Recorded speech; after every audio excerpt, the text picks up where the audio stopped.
Hello, everyone. Good afternoon. I am Life Coach Joanna from Life Coach Philippines, and this is Coaching for Moms in Transition. So, how are you this Saturday afternoon? And this coaching conversation is for women, especially for moms who are going through different transitions in their lives.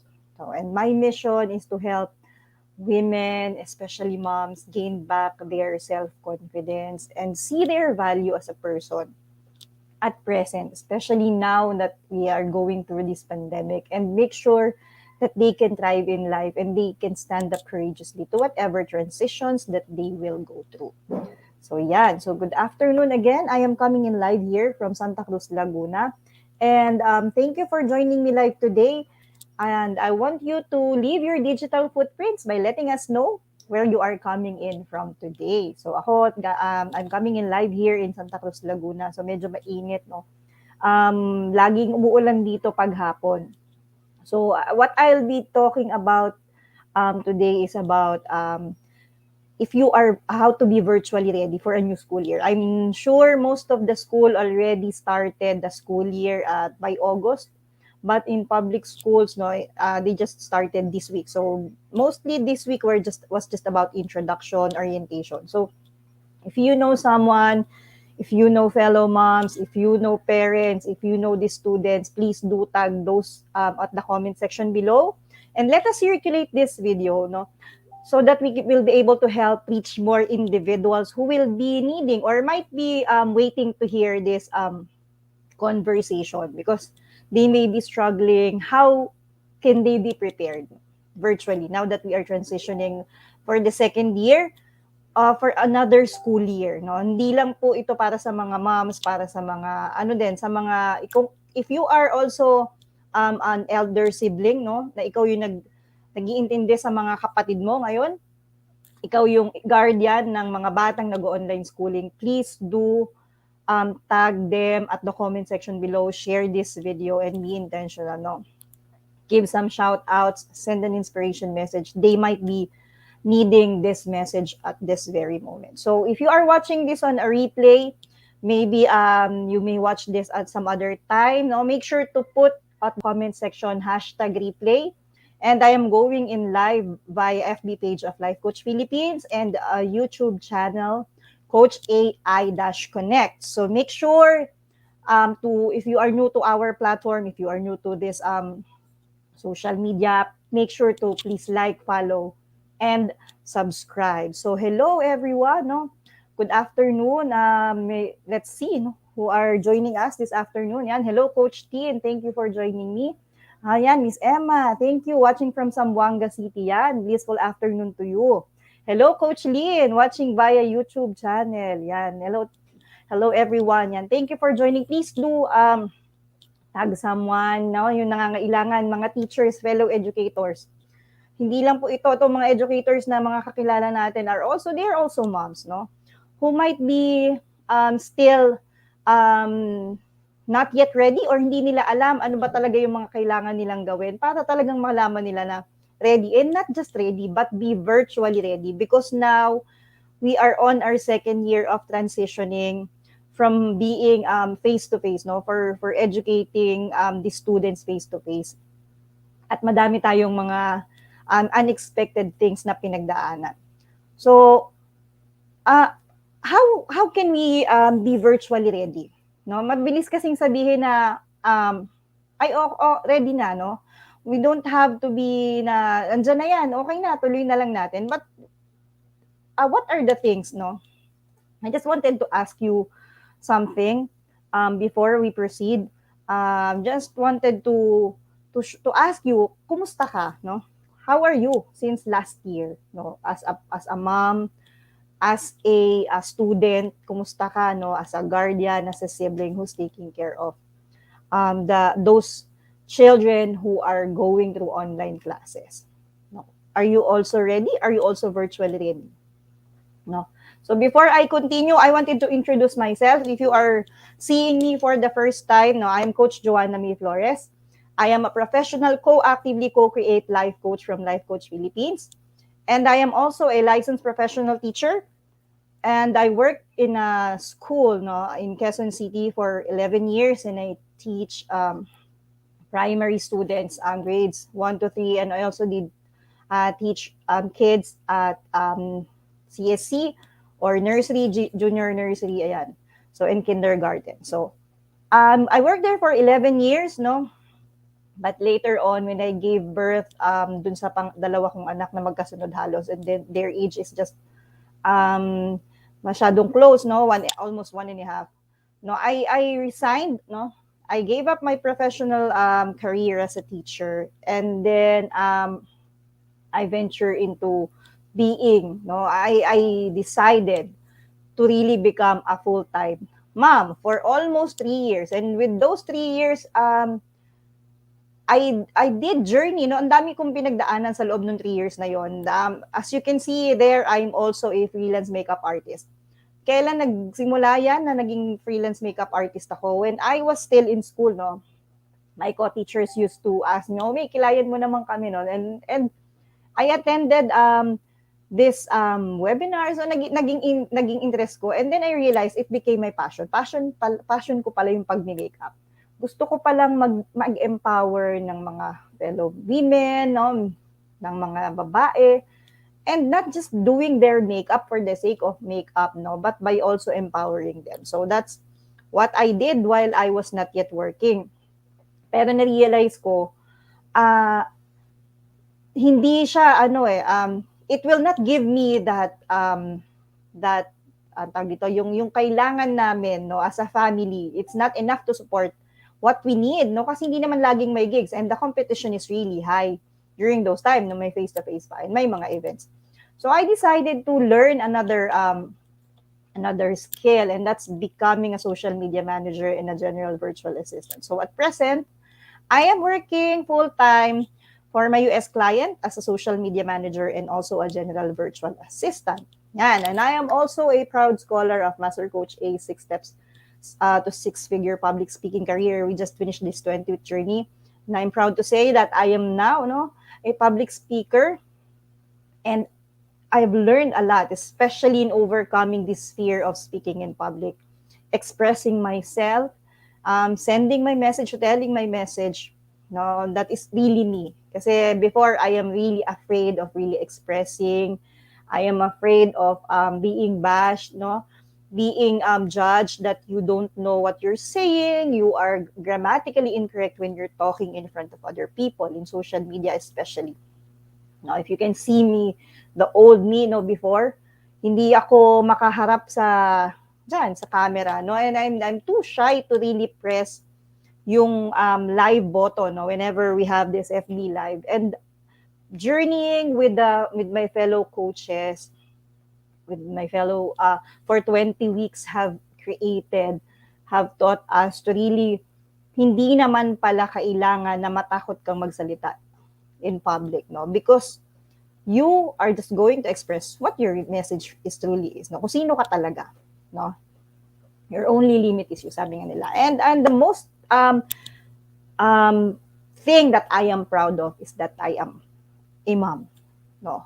Isa po akong nanay ng 3 magagandang bata na ang panganay ko po, ang age is she will be turning 14, no. She's now in grade 9. No, and my second is in grade 5, and my third is now in grade 4. So ang bilis, no? Ang bilis, no? Pangalawang taon na nila, and they're all studying online, no? We transitioned from being there in Quezon City, and now we're here in Laguna. So this school year for me is a whole lot of different transitions that happened in my life. So I hope you'll stay here in this conversation, because we will be talking about how can we be really virtually ready. Pangalawang taon na natin. Paano tayo magiging virtually ready? No, ano ba yung kailangan nating i-ready? At ano ba yung mga ways para masabi natin that we are truly virtually ready? So before I continue, I want you to be intentional, no? Make sure to use these 3 hashtags. Pack my bag moment. This is very, very helpful. This is very, very powerful. Hashtag coaching think talk and hashtag moms in transition. Why do we encourage you? Why do we say that you have to be intentional on putting something on your timeline, on your social media, on your Instagram story, or kahit saan man yan that most people can see it, pack my bag moment is something that struck you, no? During this conversation, may nadinig kang isang salita, may nadinig kang isang quote, may nadinig kang isang bagay na sa tingin mo, it made an impact, no? Ito yung message na inaantay mo. And we are asking you, we are encouraging you to post it so that, no, other people might be able to be blessed with that message. No, kung sa tingin mo na blessed ka nung nadinig mo yung message na yon, yung quote na yon, at sa tingin mo meron kang kaibigan, meron kang kakilala that are really just browsing your newsfeed and they were able to see what you posted, naging blessing ka. You also became an inspiration. And what else? You double your learning. Naandyan na yan sa timeline mo. Okay? So be intentional. Make sure to put your hashtag #PackMyBagMoment. Okay. So let us greet, no, Master Coach Jasmine. Thank you. Florencio, yan. Thank you for joining us live. Yan. Sino pa yung mga yan? Thank you for joining us live. No, please share. Before I start, I encourage you to please share. This is very timely, especially those who just started online schooling. No, most of us, not just moms, parents, need this message, this conversation right now. All right. So let's proceed. Yan, based on this picture. No, this is our just a representation, no? Parang feeling ko ako yung nasa gitna na yan, no? As you can see, no, there are two kids who are seated and they are using the laptop. They are having their online class, no? Kung makikita yun yung may icons, may mga iba-iba dyan. So, may chat, merong email and everything. And the mom behind this, I don't know, based on what you can see, ano sa tingin nyo yung expression, no? Ano kaya ang emotion na nararamdaman ng nanay na yan kapag hawak niya, yan, yung, pag nakaganyan na siya, ano sa tingin nyo yung nararamdaman niya? No, habang tinitignan niya yung dalawang anak niya na nag-online school. Yan. If you can put that on the comment section below, please, no? Please do, no? Sa tingin niyo ano kaya naiisip nitong nanay na to? Bakit kaya ganyan yung may mga para siyang rape, no? Hindi natin alam ano kaya nararamdaman nitong nanay na to. At this is a representation of a mom, no, who has children that's really undergoing online classes. And as I have mentioned, no, most of us were not ready with the transitions that happened. But now, no, I wanted to ask you, kamusta ka since last year? No, nakapag-establish ka na ba ng mga bagay na pwede mong gawin, ng mga bagay na gagawin mo ngayong school year? Okay? What are the struggles you've been through, no, when you transition from face-to-face to distant learning of your kids? So as I have mentioned, yung tatlo ko pong anak, all of them are online schooling. And ngayon, no, gusto ko lang i-share, this week has been a struggle for me. Why? We have been prepared, no? Unang-una, we have been prepared because we already have this desktop that they can use for their online class, no? And suddenly, hindi siya gumana. Nung time na mag-online school na yung mga anak ko, at bubuhayin ko na siya, kasi katabi ko lang siya dito, hindi po gumana yung desktop. So, yung utak ko medyo natatanta, no? Hindi ko alam kung paano kasi I'm still working. My youngest daughter's class is starting at 7 and I'm still up at work at 9. So, yung computer ng daddy nila is hindi pwede because it's from the company. Mine is personal. So, that's the only thing they can use aside from the iPad. That's an alternative. Cellphone, most of the apps are not actually, hindi mo siya ma-access, no, kapag mobile phone. So, we will talk about that later. So, yun gusto ko lang i-share sa inyo yung pinagdaanan ko, no, ngayon, talagang bigyan ako ng ni Lord, ng test ngayon ni Lord. Ngayong linggo na to, first week is just how we started the online class, no. Ikaw, kumusta ka? Ano yung mga naranasan mo, no? How are you during the first day? Yan. And what mode of learning did your children use before? So kung last year, no, modular, alam ko from grade 1 to grade 3, most of them are really modular in yung ginagamit nila, no? But I don't know with private school, most private schools are into really online class. But they still have modules. No? So kung ikaw, yung anak mo ba, paano ba yung mode of learning? Modular pa din ba even if it's just higher level na siya or online schooling? No? And what are the things na discover mo sa sarili mo last year na bilang ikaw yung guardian, bilang ikaw yung nag-iintindi sa anak mo, bilang ikaw yung may work ka, no? May work ka, may maliit kang anak, tapos may nag-online school kang anak, may high school, ikaw yung mag-iintindi. Kumusta ka, no? How are you? How are you coping up? How are you, no? This new school year. Are you virtually ready now? Okay ka na ba? No, nakapag-establish ka na ba? Yun yung tinatanong ko na. Ready ka na ba? No, virtually, no? Kasi nagta-transition tayo. Hindi naman lahat ay ready, no? So I am asking you if you are ready, type in yes. If you don't know, no, it's okay. Use the comment section below. Then just be intentional. Or if you don't want to put your answer, that's okay. Yan. Sige, babasahin natin. I just wanted to read, no? Sabi ni Florence, ni Florencio ko. Congratulations daw. Thank you so much. And sabi niya confused, no? Sabi din ni Emma naman, mahirap ang role ng teacher. Yes. Yan, no? Nararanasan ng mga bugulang ngayon. Yes, because we transition, no? Hindi naman lahat tayo kayang magturo. I know, I'm also a teacher. I'm educator. But how about those parents na hindi naman talaga sila ready na magturo at binigyan lang sila ng module? Paano? No, we are not sure. Ito nga mga lola, especially mga lola kasama ng mga apo nila kasi yung mga anak nila nagtatrabaho, yun yung mga kasama ng bata. How can they teach, no, these kids? And another is yung struggling internet. Yan. We will dive into that later, no? That's one of the reasons actually, mga struggles din, no? Sabi ni Florencio, no, umiyak ang pamangkin ko kasi prepared siyang mag-report, kaso dahil sa signal hindi siya nakapag-report. Yes. No? We all have been through that. Yung ikaw na yung tatawagin ng teacher mo tapos biglang nawala ng internet, no? The struggle is real. So how did you move forward with that? No? Paano yung ginawa ng pamangkin mo, no? Did she talk? Did he talk to the teacher? Did the teacher gave consideration, no?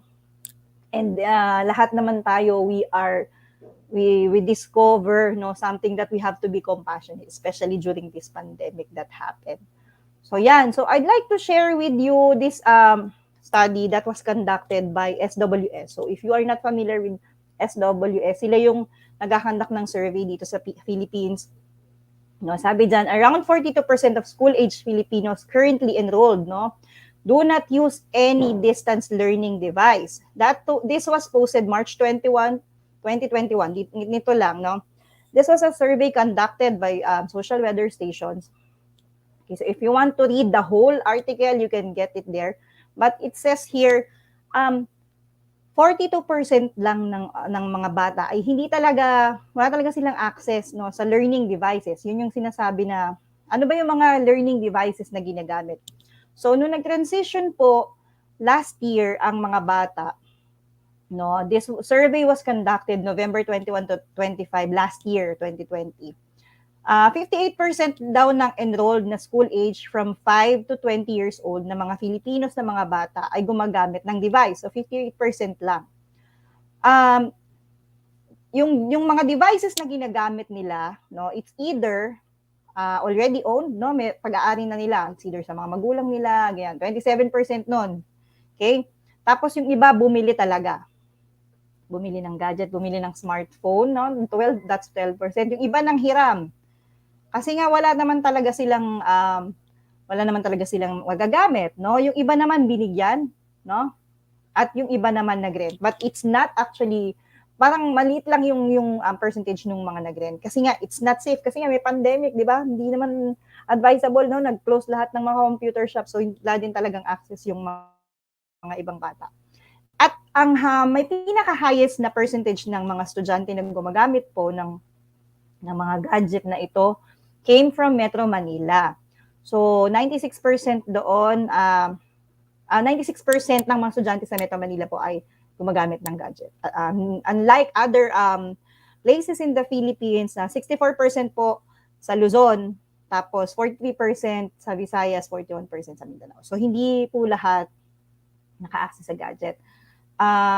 We are just, yung sa anak ko, no, the government let us borrow, no, yung tablet. Kaya may access din sila sa paggamit nitong mga gadget na to, kaya nakakapag-online schooling din siya. So, yan. So, let us read muna. Sino pa ba yung mga kasama natin? Ayan. Hello, Brian, watching from Kenya. Hello, Lady Jen. Wow, we have someone joining us from Kenya. Ayan. So, sabi dito ni Florencio, the teacher naman gave consideration. Yes naman, no? Pinasa na lang niya yung slide deck presentation niya. Yan. Thank you so much, no, for that response. So, yeah, as a teacher, no, syempre talagang lahat tayo nag-transition and we have to be really extra compassionate, especially sa students, sa ating mga magulang. And in return, no, these parents really nakipag-partner talaga sila sa mga teachers. Kasi we have to realize that education should not stop, no? Even in pandemic, hindi dapat tumigil yung pag-aaral. No, hindi dapat tumigil. Sabi nga ni Secretary Briones, no, walang maiiwang mag-aaral. So lahat kailangan nag-aaral sa panahon, kahit panahon ng pandemya. Walang batang maiiwan. Okay? Sige po. Next. Sige, let's continue. Okay, so let me ask you, are you virtually ready? Yan, based on the things that I have mentioned, take a look, no? Take a look at yourself and then ask, am I virtually ready? No, ready na ba ako? Hindi muna yung anak mo, ha? Ikaw muna, ikaw na ate, ikaw na nanay, ikaw na nagbabantay sa mga kapatid mo. No, are you virtually ready? Okay? So, let us continue. Yan. Hang on for a while.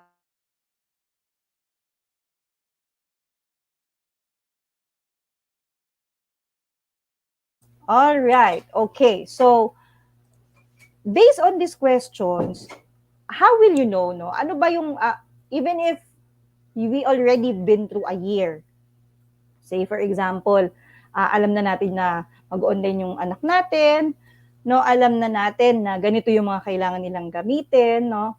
But are we really virtually ready?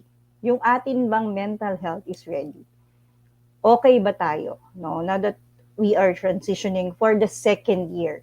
So I will share to you, these are just 3 ways, no? 3 ways lang po ito on how we can be virtually ready before we will be ready for our students. Okay, so yan, type in again, no? Ready, let's go. Yan. Sige. So I'm gonna be reading your comments while I'm doing this one. So these are the 3 ways. So yan, hello Brian. Yan. So what are these 3 ways? No, para talagang maging ready tayo ngayong school year. And I hope you will be able to really apply this, no, today. No, be intentional on really looking at these 3 ways. So the first one is, yan, I am guilty of this one. No, I am not an excuse, especially now that I am also working. So number 1, list down all your current tasks and responsibilities. There are 3 pictures there, no? First is the home. Home responsibilities. Ano ba yung responsibilidad mo ngayon? Bilang nanay ng bahay nyo. Bilang ikaw yung breadwinner. No, so list down. Ano ba yung mga current responsibilities at tasks mo? Just list them down. No? Walang filter. Isulat mo lang lahat. Ano yung mga ginagawa mo ngayon? No? Kung ikaw naman ay working mom, kung ikaw ay working ate, pero ikaw yung nag-iintindi sa mga kapatid mo, excuse me, i-list mo din yan. No? Paghiwalayin natin, wag muna nating pagsama-samahin. Ano yung responsibility mo sa bahay? Ano yung responsibility mo sa work? And if you are naman studying, no, nag-aaral ka pa din, pero kailangan mong intindihin yung kapatid mo na maliit. Kasi yung mga magulang mo nagtatrabaho, no, write down. No, write down all the things that you are doing. You have class this time, you have to do this, you have to help your mom cook. Kailangan mong prepare ng breakfast bago pumasok yung mga kapatid mo. No? Kailangan mong i-ready yung mga materials. Say for example, no, ng mga gagamitin ng mga kapatid mo, crayons, bond papers, and everything. Yung modules na sasagutan, you have to prepare that. No, just list down all your current tasks and responsibilities. Ngayon, if you are able to list that down, no, identify. Pag naisulat mo na lahat yan, identify the 3 things that you need to be doing right away. Pinaka-importante at urgent na kailangan mong gawin. Ano yung 3 bagay? Yung 3 bagay lang muna. Just choose. There are 3 areas, just choose 1 for each. Sa bahay, ano yung kailangan mong matapos? No? Sa work, ano yung kailangan mo nang gawin? And sa school. So that you will be able to move forward. No? Hindi ka masa-stuck doon sa mga yan. No? Kasi pagka na-stuck ka dyan, mag-accumulate yung mga iniisip natin. And we will become overwhelmed. And in the end, no, hindi na tayo nakakilos. We stop. Kasi sa dami ng iniisip, minsan, no, I'm also guilty of that. Sa dami ng iniisip, sa dami ng gusto mong gawin, ang dami mong naiisip na gawin, in the end, you are not able to do anything. No? Nag-procrastinate ka na, no? You stop.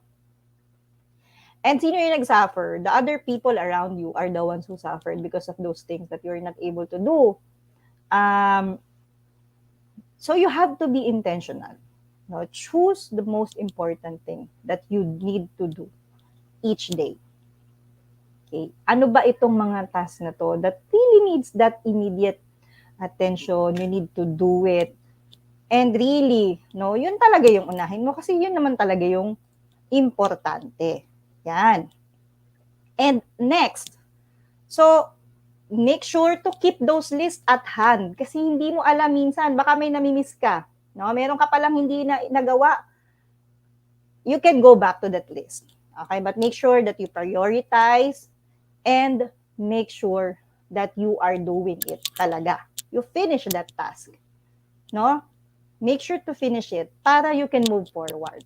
Okay? So number 2, establish new routines. So kasi nga, last year, we transition, nakita natin what are the things that we need to do, what are the things that we should not do again. No? Hindi na, we were able to see that. No? Evaluate.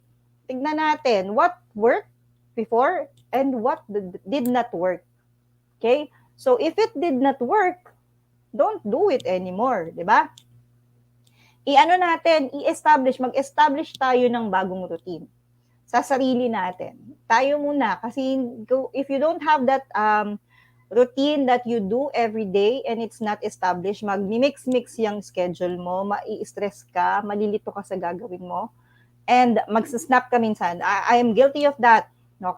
Kapag wala akong to do for that day at hindi ko siya naisulat, tapos mapufrustrate ka, hindi mo siya nagawa, so mag-accumulate na naman siya, ang dami mo na namang maiiwan. Okay? So you have to establish. Okay, how do you establish that routine? Limit the use of technology. Okay? Paano kung maging virtually ready? Ililimit mo yung paggamit ng technology. Make sure to use technology wisely. No? Baka naman nauubos ang oras mo sa kaka-Netflix, meron ka naman palang ibang mga gagawin. Kaya I'm not saying that watching Netflix is not good, no? But make sure to use your time wisely. No? Ako before, I am guilty of Korean novela. Nanonood kasi ako ng mga Korean novela. Pag hindi komportable, pag ayokong gawin, pag naiinis ako, nasustress ako and everything, iniiwanan ko yung mga dapat kong gawin. And I binge watch, as in binge watch for the whole weekend. The longest that I did actually, hindi ko alam if you can relate, yung hindi good doctor, yung isa pa, na talagang, basta yung Korean novela, so hindi po ako matanda sa title. Basta yung Korean novela na taga North Korea siya and he's a doctor. And yun, talagang pinanood ko siya, 10 episodes, 10 hours. Tapos after noon, I was left like, wala akong natapos. No, wala akong nagawa, wala akong natapos. Pero masaya ako kasi natapos ko yung Korean novela. And after that, what happened? No, I wasted 10 hours of my time. So you have to establish that routine. Pag sinabing limit use of technology, at least 1 hour a day, no, 24 hours a day naman tayo. So limit yourself. No, wag mo namang i-deprive din yung sarili mo. Kung gusto mo manood ka, make sure that you just use your time wisely. Okay? Make sure as well that these routines will be helpful. No, for you and for the ones that you'll be guiding, especially your kids, are these routines that you will be establishing will be beneficial or will be helpful for them. Okay? For our kids, when you help them establish their routine, make sure that they understand the need for safety as well. No, bakit hindi kailangan laging nanonood ng TV? Bakit hindi kailangang matagal yung mata sa gadget? Kasi yun din yung problema ng ibang bata. Akala nila porket nag-online sila, maghapon na akong nag-gadget. No? Kailangan din nating ipaliwanag sa kanila na may radiation po ang mga gadgets. Kaya po ang mga online classes were limited to from 2 to 3 hours lang. Kasi pag max na po na nakatingin po tayo sa gadget ng 4 hours, I don't know, no? It might do harmful things to our eyes. And it's not good, no?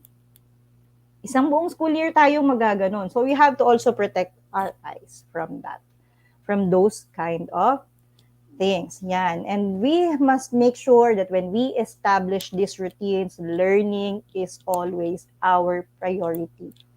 Okay, when we establish routines, kailangan prioridad natin yung edukasyon ng mga bata. Kaya nga tayo magiging virtually ready. No? When we establish routine. Example, in the morning, no, sa umaga pa lang, ganitong oras, ang routine namin, kasi yung klase ng anak ko is 7:30. So I adjusted my time. I asked my client that, can I log out early at 7 a.m. so that when my daughter, no, kasi nga nasira nga yung desktop namin, so that my daughter can use my laptop at 7:30. And during the 7 to 7:30, we are preparing the meal. Yan, nag-establish, nagbe-breakfast na siya, nagre-ready na siya. So, during the time, no, 7:30, ang tapos niya mga 9:30 or 10 o'clock. So, establish that. And ang gawa kasi namin, no, both of me and my husband are working from home. So, ang gawa kasi namin, since si Robert maaga siya nag-out, no? So, siya yung nag-iintindi sa pang-umaga.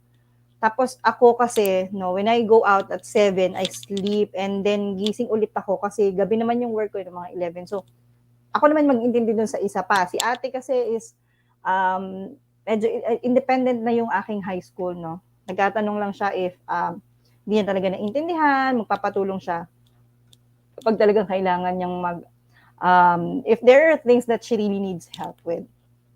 So yun, ako dun sa grade 5, yung asawa ko sa grade 4. So mga ganong routines.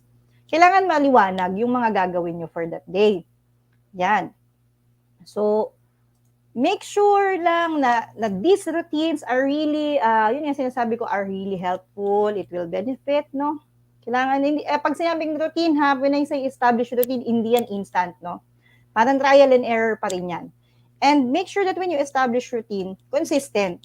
Kaya nga siya magiging routine. So, laging sinasabi ni Coach Sean na yung habit will be formed, no? Pinaka-minimum niyan is 14 to 21 days before it becomes a habit. You have to be consistent. No, kapag na-establish na yung routine, para din sa classroom, no, bilang mga teachers. Kapag first day yung mga bata, hindi naman nila alam yung gagawin. So, ganun din po sa bahay. No? Kailangan ma-set natin sila na ganito ang gagawin nila. And when it becomes a routine, automatic na yun. Magiging ano na nila yun. Gagawin na din nila automatically. Okay?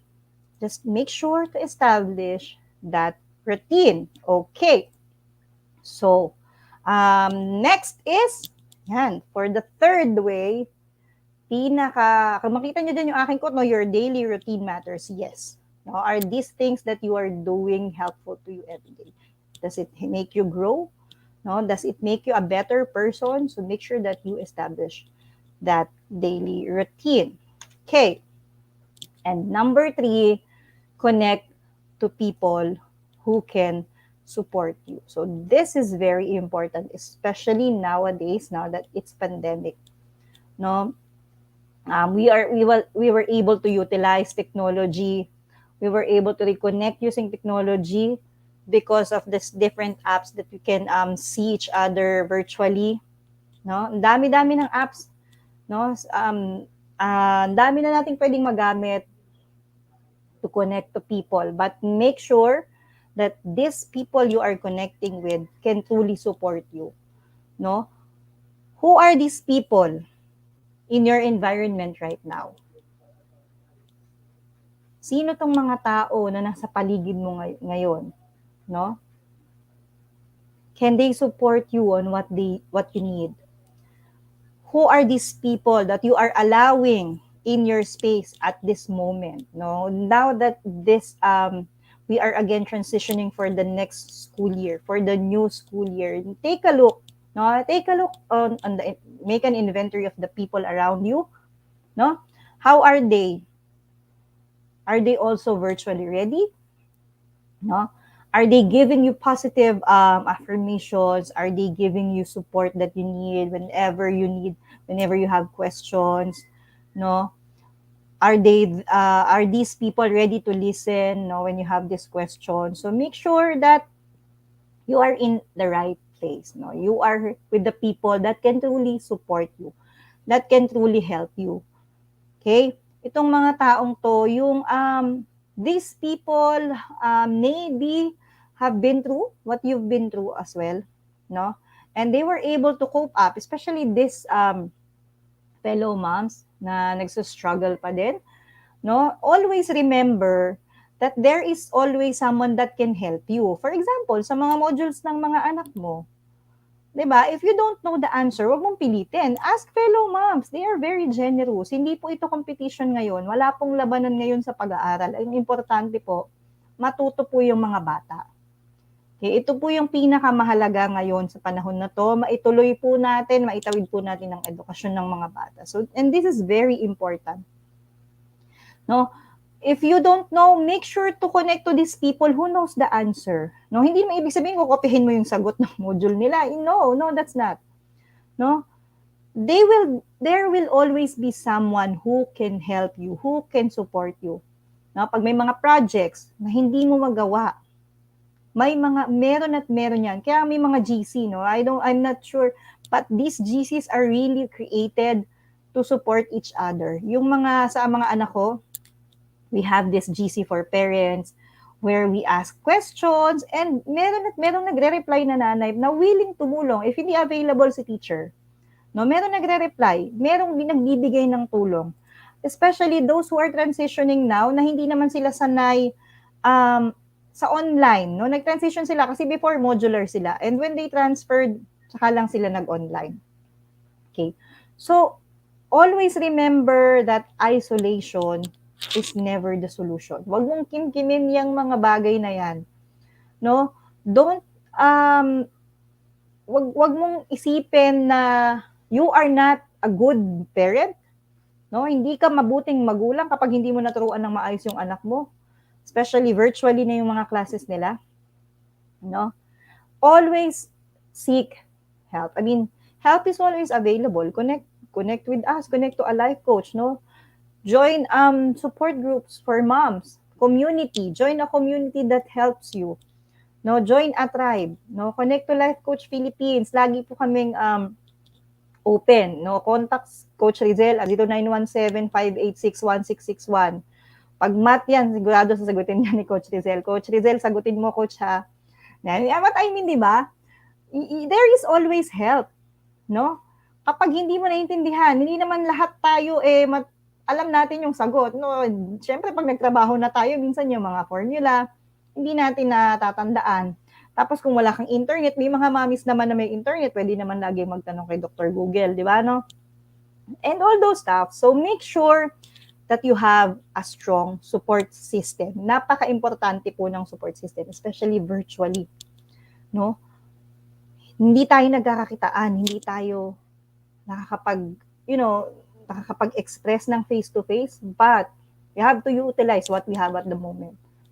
No, make video calls, call, tawag, kung hindi ka kontento sa chat, hindi mo intindihan, tawag. No, pag may load naman, pag may data, pwede naman po tayong tumawag. So those are the 3 ways that can really help you to be virtually ready. And if you are virtually ready, you will be virtually ready for your children as well. No, for your siblings, for the kids that you are looking into at the moment. No, ganun din po sa mga teachers. Ready din po tayo. We have to be virtually ready for our students. No. Kumusta yung ating emotions, no? Kumusta po yung ating mga pagpe-prepare, no? Especially pag nagagawa tayo ng mga lessons, no? If we are not mentally fit, if we are not okay, if we are stressed, we cannot give the best that we can give for our learners, no? Hindi natin yan maibibigay ng tama. Hindi natin maituturo ng tama. Ganon din sa mga magulang. No, what we can do is try to be more compassionate, to be more understanding, and we will go through, no? Kaya natin tong lagpasan, this pandemic. Education is very, very important. Nasa ni educator, talagang hindi talaga dapat tumigil ang edukasyon dahil lang sa mga pinagdadaanan natin na pandemyang ito. Naitawid na nga natin last school year, no? We can be better this school year. So I hope that you learn something from what I have talked about, no?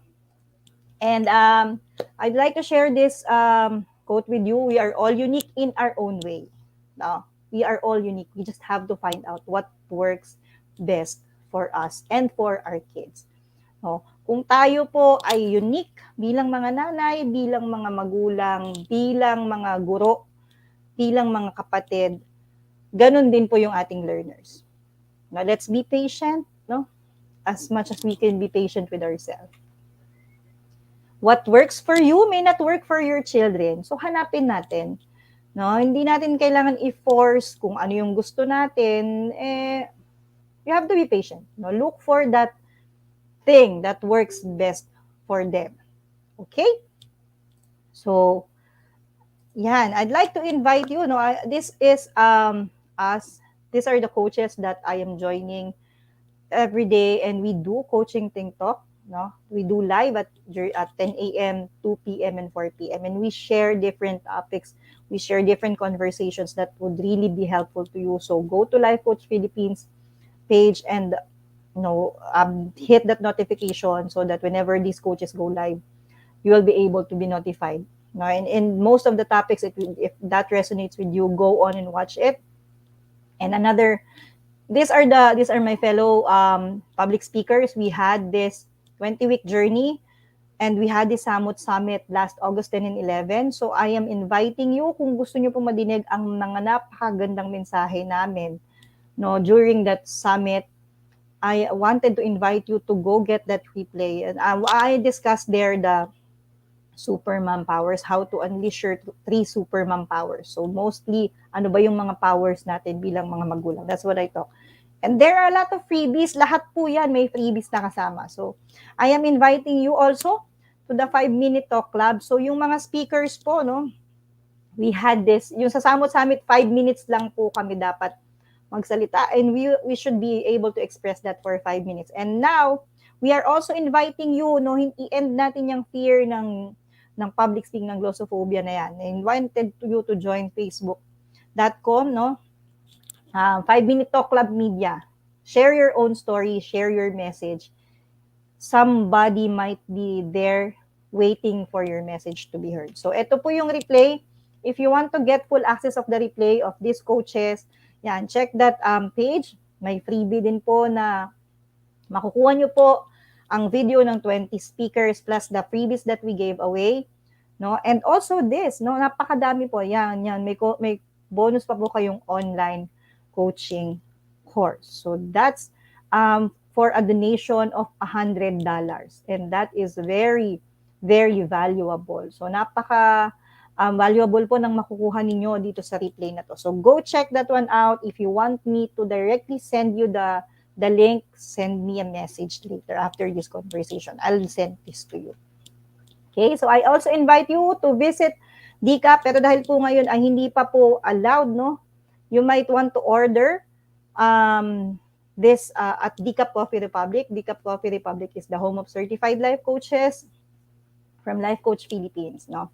And this is our hub, no, in Manila, in Pasig. So if you want to order, send a blessing to everyone that you know that might need messages, no? Nagsisend kasi ng may mga coach when you order at DCAP Coffee Republic.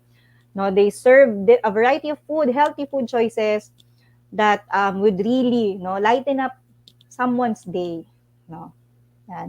So order now at DCAP Coffee Republic. Connect to Coach Rizel at 0917-586-1661. Or kung gusto nyo, pag okay na po, visit lang po kayo sa DCAP. No, all the people there are coaches, no. Kung gusto niyo po ng conversation, may gusto lang po kayong maupo doon, gusto niyo lang po ng quiet place, DCAP is the place to go. Okay.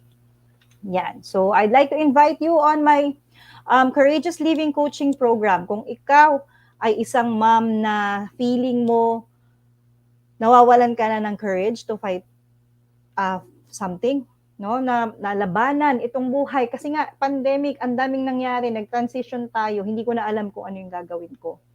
No, I wanted to invite you on this coaching program where we journey for 6 weeks. You know, just send me a message and we will I will journey with you, no? How can we be more courageous so that we will be able to thrive, no? And be that beautifully brave mom that we are supposed to be. It's not just for our kids, but also for ourselves. So those are my contact numbers. Yan, there are 3 ways to cope up, make mom moments memorable, and there are gratitude exercises that we will talk about. Okay, so this one, I am very excited to invite you. Ngayon na po ito. Pagkatapos po nitong live na ito, mag-register na po kayo. Yan, so what is this? If you are not yet smart holder of the B-Learning e-card, no, you are missing all the perks that we enjoy. So as a mental model collector po, you will be entitled, if bumili po kayo nitong, nag-purchase po kayo nitong B-Learning e-card o na Braille Learning e-card ng DCAP Coffee Republic, you will enjoy the 5% food and beverage discount, no, when you order at DCAP. And eto na, you will get a full access to the Mental Model Masterclass, which we will be having tonight. Okay? Every third Saturday of the month yan. Plus the benefit, after the class, you get a 90-minute free coaching session with senior coaches from Life Coach Philippines. So even as coaches, we also have that. We also avail of that 90-minute coaching session right after the master class. So that's my card, no? Ako po ay pang 21, yan. I would like to invite you, no? Why are these mental model very important? Because these are the building based on the most valuable and universal mental models, no?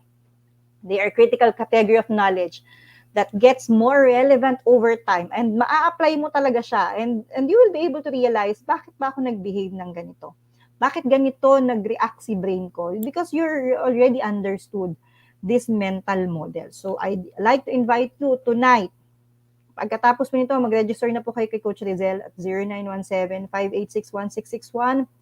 Join us in another powerful masterclass by Master Coach A where she will teach the multiplier skills mental model mastery, no? Discover the scary truth behind the garbage in, garbage out. If you have heard this word GIGO, no, it's the GIGO principle in learning, no, in learning.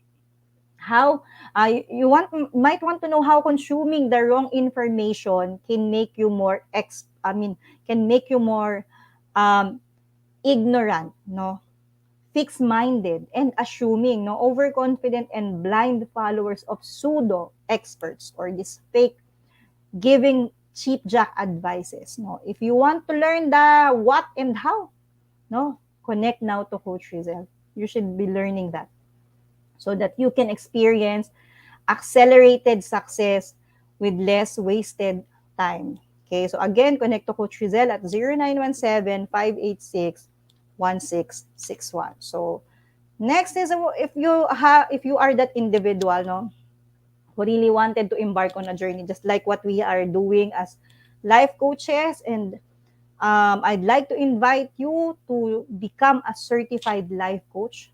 No, Master Coach A is offering actively co-create life coach certification program. It's a 21-day um, online, no, web-based learning by Rizuku, which also have a 3-day live coaching bootcamp, no, with Master Coach, the creator herself, no, and it's very, very powerful. Plus, after that 3-day, you will be able also to get a 3-day live business bootcamp with the senior coaching team. If you really want to professionalize this um, life coaching, no, meron kayong follow to the business bootcamp. So please, no, we need, we are encouraging you to really be a life coach, no, because someone might be waiting for your message to be heard as well.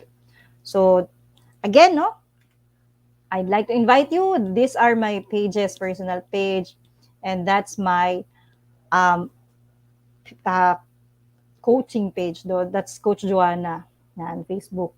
Okay, and next, no, I'd like to invite you for another coaching conversation tomorrow with Coach Trisha for coaching for self-expression at 10 p.m.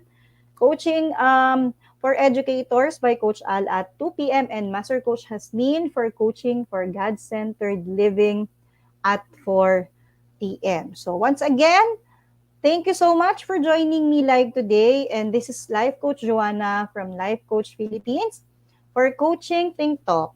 Coaches like us think and talk like this. So this is us in the Philippines. Love, bomb, boom. Bye.